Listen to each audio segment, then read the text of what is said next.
ഛത്തീസ്ഗഡിലെ ദുർഗിൽ 2 കന്യാസ്ത്രീകളെ അറസ്റ്റ് ചെയ്ത് 9 ദിവസം ജയിലിലടച്ച സംഭവത്തിൽ LDF പ്രതിഷേധം. പാലക്കാട് അഞ്ചുവിളക്ക് പരിസരത്താണ് പ്രതിഷേധം സംഘടിപ്പിച്ചത്. പ്രതിഷേധ സംഗമം CPM ജില്ലാ സെക്രട്ടറി EN സുരേഷ് ബാബു ഉദ്ഘാടനം ചെയ്തു. അറസ്റ്റിനെ തുടർന്ന്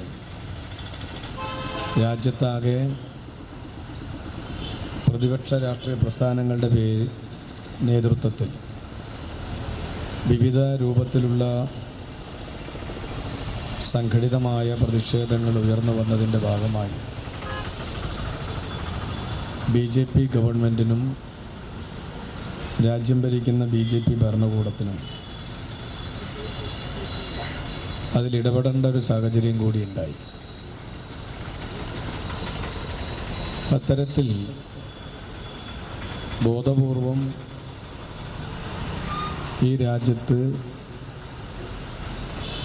മനുഷ്യാവകാശങ്ങളെ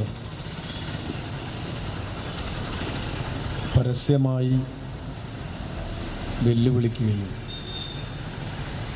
അകാരണമായി അറസ്റ്റ് ചെയ്ത് ജയിലിലടയ്ക്കുകയും ചെയ്യുന്നൊരു സാഹചര്യമാണ് പൊതുവെ ഉണ്ടായിട്ടുള്ളത്. 2 സിസ്റ്റർമാർ റെയിൽവേ സ്റ്റേഷനിൽ വെച്ചാണ് അറസ്റ്റ് ചെയ്യപ്പെടുന്നത്. വന്ദന ഫ്രാൻസിസും പ്രീത മേരി.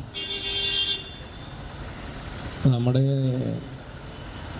നാട്ടിലെല്ലാം സിസ്റ്റർമാർ എന്ന് പറഞ്ഞാൽ നമ്മൾ നോക്കിക്കാണുന്നത് വളരെ ബഹുമാനത്തോടു കൂടിയിട്ടാണ്.